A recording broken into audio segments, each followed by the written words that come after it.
صباح الخير عليكم متابعيني على اليوتيوب. ازاي حضراتكم؟ عاملين ايه؟ يا رب كلكم تبقوا بخير وسعادة وهنا، كل حاجة حلوة وكل حاجة جميلة.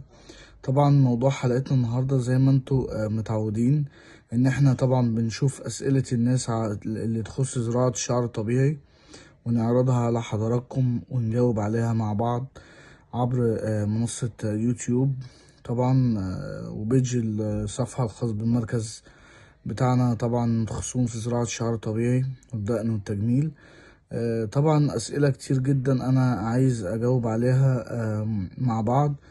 بتجيلنا طبعا في معظم الناس ما تعرفش يعني ايه زراعة شعر طبيعي، وهل زراعة الشعر دي بتبقى هي الحاجة الوحيدة اللي ناجحة، ولا في حاجات تاني بتبقى مع الزراعة؟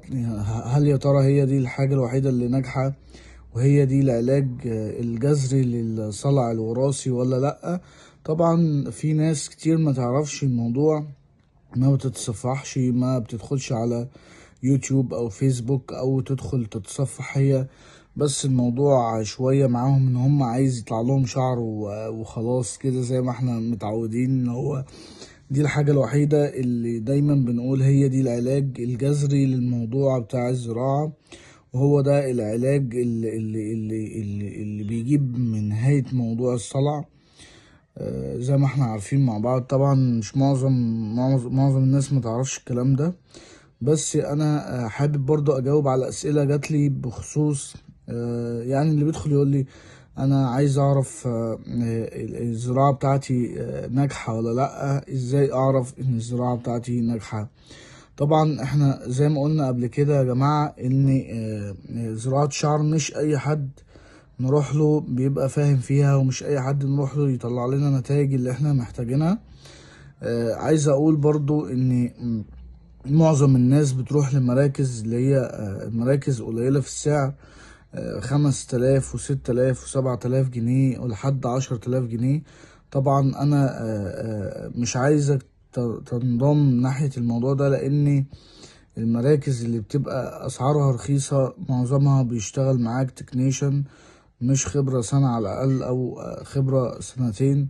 لا، هو اتفرج على حد بيزرع فقال إن أنا مع الاستمرارية هزرع على أي حد. طبعا الزراعة مش كده خالص، لازم يكون في حد خبرة على الأقل 6 7 سنين عشان خاطر يشتغل معاك في موضوع الزراعة. فده بحر، خلوا بالكم منه، لأنه مش أي حد هيطلع لك النتائج اللي انتوا بتشوفوها، نتائج كويسة ونتائج ممتازة. طبعا في ناس كتير بتعمل فوتوسيشن. يعني ايه فوتوسيشن؟ يعني يصورك من اتجاهات تكون الإضاءة خفيفة عليها، فانت متعرفش دي حقيقية ولا لأ، دي بيبقى برضو خداع. طيب خلينا في موضوعنا دلوقتي، اللي هو ازاي اعرف ان الزراعة بتاعتي دي ناجحة ولا لأ. تمام، اول حاجة طبعا زراعة الشعر ليها علامات وليها اشكال معينة وليها اتجاهات معينة، عشان خاطر برضو الناس اللي بتروح تزرع مش فاهمة.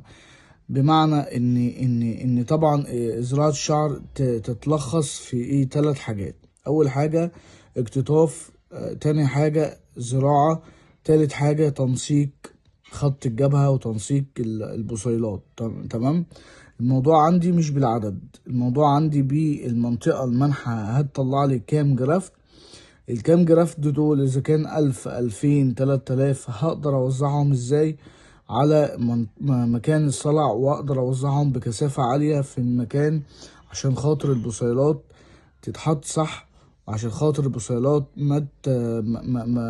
ما تقعش بعد كده، او يتحط في مكان معين ما نضطرش ان احنا نهلك المنطقة المنحة ونزرع بصيلات وخلاص ونعمل عدد وخلاص. لا، في حاجة اسمها تنسيق. زي انا عارف انا بحط البصيلات دي فين، يعني انا فاهم انا بحط البصيلات فين، فده مهم جدا عشان خاطر برضو محدش يعمل لك عدد على الفاضي او يقتطف عدد من المنطقة المنحة. وزي ما احنا عارفين الشعر اللي احنا بنقتطفه من المنطقة المنحة ما بيطلعش غيره تاني، لان احنا مش عايزين نخسر عدد كبير من البصيلات والمنطقة المالحة تستهلك، وفجأة نلاحظ ان النتائج يعني النتائج خفيفة والنتائج مش مظبوطة والنتائج مش كويسة. فانا عايزك دايما تروح لمكان يكون خبرة على الاقل 9 سنين او 7 سنين او 9 سنين على الاقل، عشان خاطر يعرف ينسق لك الكلام اللي احنا بنقوله ده.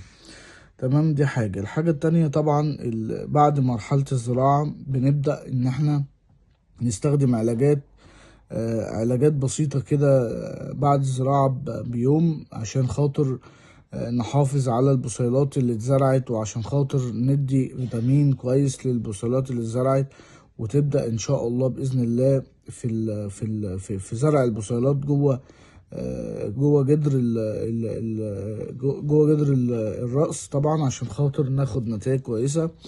اعرف ازاي ان هي العملية ناجحة؟ طبعا ببتدي اول يوم بعد الزراعة ارش بمحلول الملح اللي هو بيبقى عليه مضاد حيوي، عشان خاطر يدينا الشكل اللي احنا عاوزينه في نهاية الزراعة.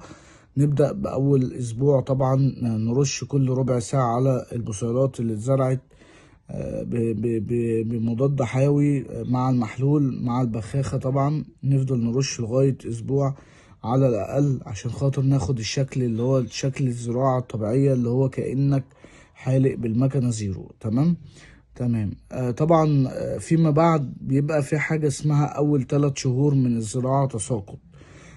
لو في تساقط تدريجيا على 3 شهور، أعرف إن العملية إن شاء الله بأمر الله نجحت كعملية، مش ككواليتي عملية. يعني بمعنى إن أنا لو بدأت في أول 3 شهور التساقط، طبعا ده بيبقى نجاح نسبي للعملية